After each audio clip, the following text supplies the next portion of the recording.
এই যে কোরআনুল কারীম, কোরআনুল কারীমকে সামনে রেখে তাফসীরুল কোরআন মাহফিল, এই বাংলার জমিনে কোরআনকে সামনে রেখে সাধারণ মানুষকে বসিয়ে কোরআন থেকে সুন্দর করে বোঝানোর জন্য যিনি সর্বপ্রথম সাহস করেছিলেন তিনি হলেন শহীদ আল্লামা দেওয়াল হোসেন সাঈদী রহমাতুল্লাহ আলাইহি। কথা বলেন ঠিক কিনা?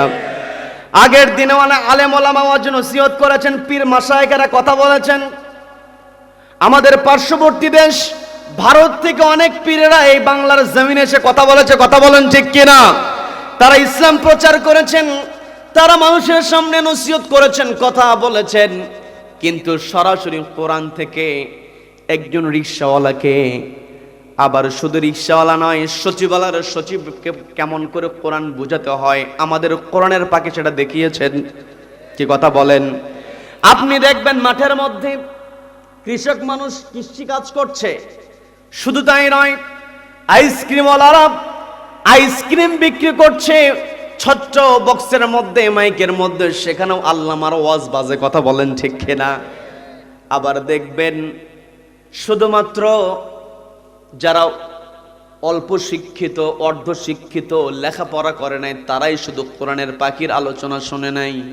কোরআনের পাখি যখন হিউম্যান বডি নিয়ে কথা বলতেন, বায়োলজিক্যাল সায়েন্সের যারা ছিল তারাও তার কথা পরিপূর্ণ বুঝেছে। কথা বলেন ঠিক কিনা? আমাদের আল্লামা যখন অ্যাস্ট্রোলজি নিয়ে, কসমোলজি নিয়ে যখন তিনি কথা বলেছেন, মনে হতো তিনি একজন বিজ্ঞানী। এত সুন্দর করে তিনি কথা বলেছেন, তার শ্রোতা ভ্যানওয়ালা থেকে শুরু করে নিয়ে সচিবালয়ের সচিব পর্যন্ত। কি কথা বলেন? তিনি যখন কোরআন থেকে কথা বললেন, বাতিল শক্তি তার এই কোরআনের প্রচারকে সহ্য করতে পারে নাই। আল্লামা সাঈদীর যেই কথাই তিনি বলেছেন, প্রত্যেকটা কথার মধ্যে যেই সারাংশ খুঁজে পাওয়া গিয়েছে সেটা হলো আল্লাহর জমিনে একটা বিধান কায়েম করতে হবে। সেই বিধানের নাম কি? সবাইকে বলতো, বিধানের নাম কি? তিনি যখন বাংলার জমিনে কোরআন কায়েমের জন্য, ন্যায় এবং ইসলাম কায়েমের জন্য যখন হক কথা বলেছিলেন, তখন তিনি ষড়যন্ত্রের শিকার হলেন। তাকে কি করা হলো? বন্দি অবস্থায় রেখে দেওয়া হলো। আপনারা জানেন, আমি বিস্তারিত ঘটনা বলবো না, শুধু একটা কথা আপনাদেরকে বোঝানোর জন্য বলি, সেটা হলো দীর্ঘদিন আমাদের কোরআনের পাখিকে বন্দি অবস্থায় রেখে দেওয়া হয়েছিল। যেই সময়টাতে তার পরিবারের সঙ্গে থাকার কথা, যেই সময়টাতে তার নাতিপুতির সঙ্গে খেলাধুলা করার কথা। কথা বলেন ঠিক কিনা? কারণ দাদার সঙ্গে, নানার সঙ্গে নাতির সম্পর্ক সবচাইতে ভালো হয়। দাদা নাতির মধ্যে সম্পর্কটা অন্যরকম। কিন্তু যেই বয়সে আমাদের কোরআনের পাখি পরিবারের সঙ্গে থাকবে, ওই সময়টাতে তাকে বন্দি অবস্থায় রেখে দেওয়া হলো। অসুস্থ মানুষ, হার্টে তার রিং পড়ানো, দীর্ঘদিনের ডায়াবেটিসের রোগী তিনি ছিলেন।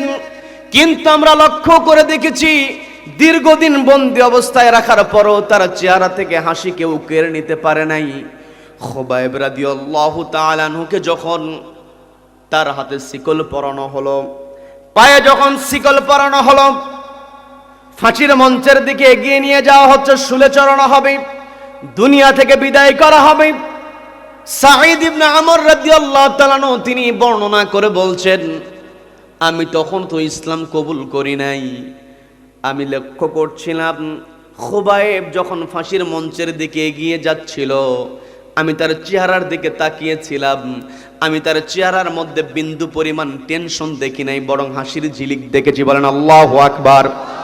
যারা কোরআনের উত্তরসূরি হবে, যতই নির্যাতন করা হোক না কেন, যতই কষ্ট দেওয়া হোক না কেন, তাদের চেহারা থেকে কখনো কেউ হাসি কেড়ে নিতে পারে না। এর প্রমাণ হলো আমাদের কোরআনের পাখিকে যেই দিন হত্যা করা হয়েছে, তার পূর্বের দিন ওই জেলখানা থেকে হসপিটালে যখন নিয়ে আসা হলো, অ্যাম্বুলেন্স থেকে তিনি নামলেন। নামার পরে উপস্থিত সবাইকে লক্ষ্য করে সালাম দিয়ে তিনি যেই হাসিটা দিয়েছিলেন, এই হাসিটা হলো কিয়ামত পর্যন্ত কোরআনওয়ালাদের জন্য অনুপ্রেরণা। কি কথা বলেন? সম্মানিত বন্ধুগণ, এটাই হলো তার প্রমাণ।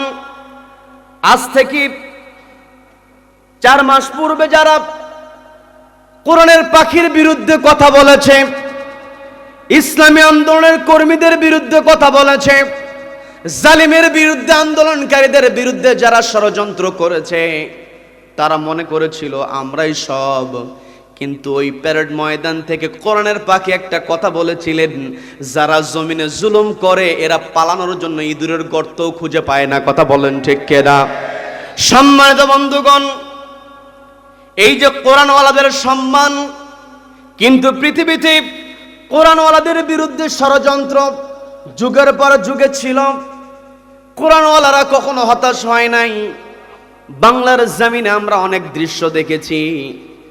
আলেম ওলামাদেরকে যখন আদালতে ওঠানো হতো, তাদের বুলেট প্রুফ জ্যাকেট পরানো হতো, হাতে হ্যান্ডকাফ, পায়ে ডান্ডা বেড়ি, এমনকি অসুস্থ আলেম হসপিটালে ভর্তি হয়ে আছে, তবুও তার কোমরের মধ্যে দড়ি লাগিয়ে রেখেছে। এমন ঘটনা আমরা দেখেছি। কথা বলেন ঠিক কিনা?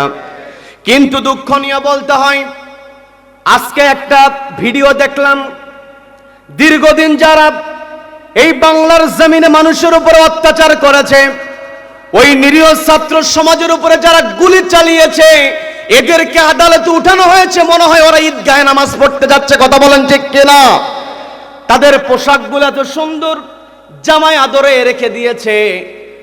আমরা এর বিরুদ্ধে কথা বলি না, কারণ বিচারটা প্রক্রিয়াধীন।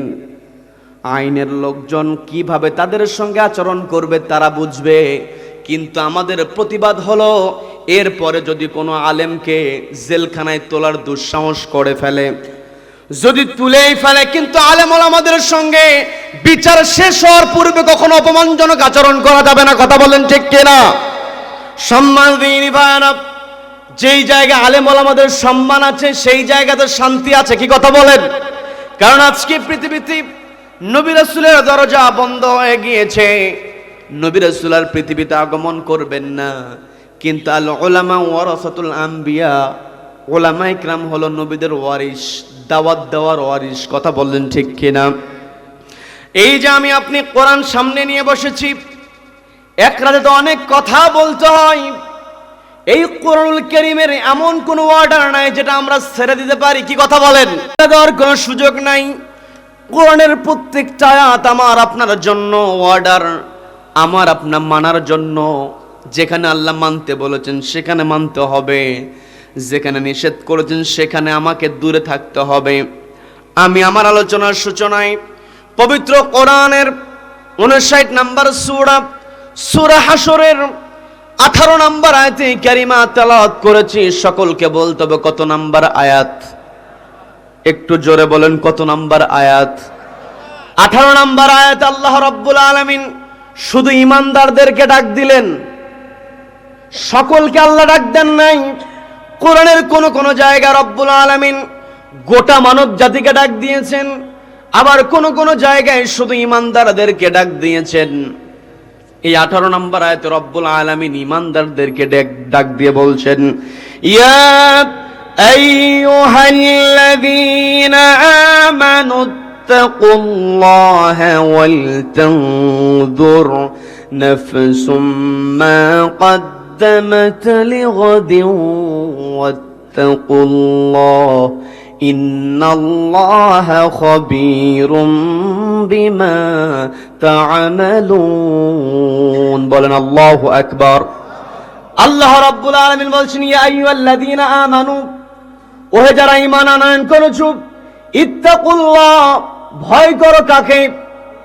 সবাইকে বলতে ভয় করতে হবে কাকে? আল্লাহকে ভয় করতে হবে।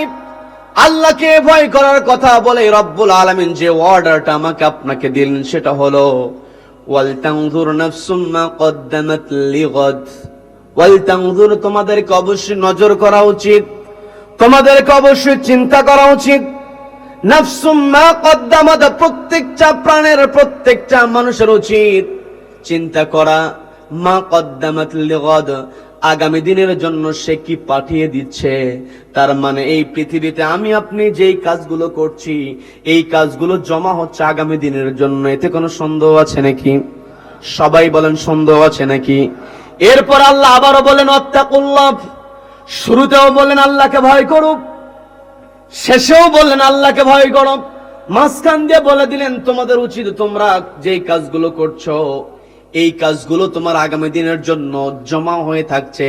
কাজেই এই আগামী দিনের কাজগুলোর ক্ষেত্রে তোমাদেরকে নজর করা উচিত। নজর যদি আমি আপনি করতে চাই, আমার আপনার আমল যদি আমি আপনি আল্লাহর সন্তুষ্ট চিত্তে বাস্তবায়ন করতে পারি, তাহলে এই পৃথিবীতেও আমার সম্মান থাকবে, আপনার সম্মান থাকবে। আখিরাতে আমার আপনার মর্যাদাকে বৃদ্ধি করে দেবেন কে? সবাইকে বলতে বৃদ্ধি করে দেবেন কে? সম্মানিত দিনী ভাইয়েরা, আমি আপনি যদি আমলটাকে সঠিক করতে চাই, আমার আপনার আমল নামাকে যদি ডান হাতে নিতে চাই, ডান পাল্লা যদি ভারী করতে চাই, তাহলে কোরআন ছাড়া বিকল্প কোনো কিছু নাই। আবার এই কোরআন যদি আমরা মানতে চাই, তাহলে এমন নেতার পিছনে দৌড়াতে হবে যেই নেতার মধ্যে নবীজির আদর্শ আছে। কথা বলেন ঠিক কিনা? নবীজিকে আমাদের জন্য আদর্শ বানিয়ে দিয়েছেন কে? সবাইকে বলতে হবে কে? খুবই পরিচিত, সবাই পড়েন, লাকাদ কানা লাকুম ফি রাসূলিল্লাহি উসওয়াতুন হাসানাতুন লিমান কানা ইয়ারজুল্লাহা ওয়াল ইয়াওমাল আখির ওয়া যাকারাল্লাহ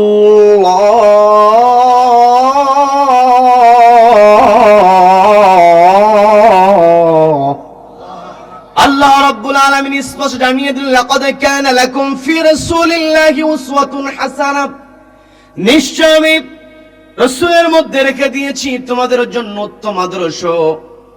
নবীজির আদর্শ ছাড়া অন্য কোনো আদর্শ মানা যাবে নাকি? আল্লাহ বললেন, লিমান কানা ইয়ারজুল্লাহ ওয়াল ইয়াউমাল আখির, তোমরা কি কেউ যদি আল্লাহর সঙ্গে সাক্ষাৎ করতে চাও, আখিরাতের জিন্দেগিতে আল্লাহকে যদি তোমরা পেতে চাও, তাহলে নবীজিকে আদর্শ হিসাবে মানতে হবে। নবীজির আদর্শ কেমন করে মানতে হবে? শুধুমাত্র নামের পূর্বে মুহাম্মদ লিখলেই হবে না।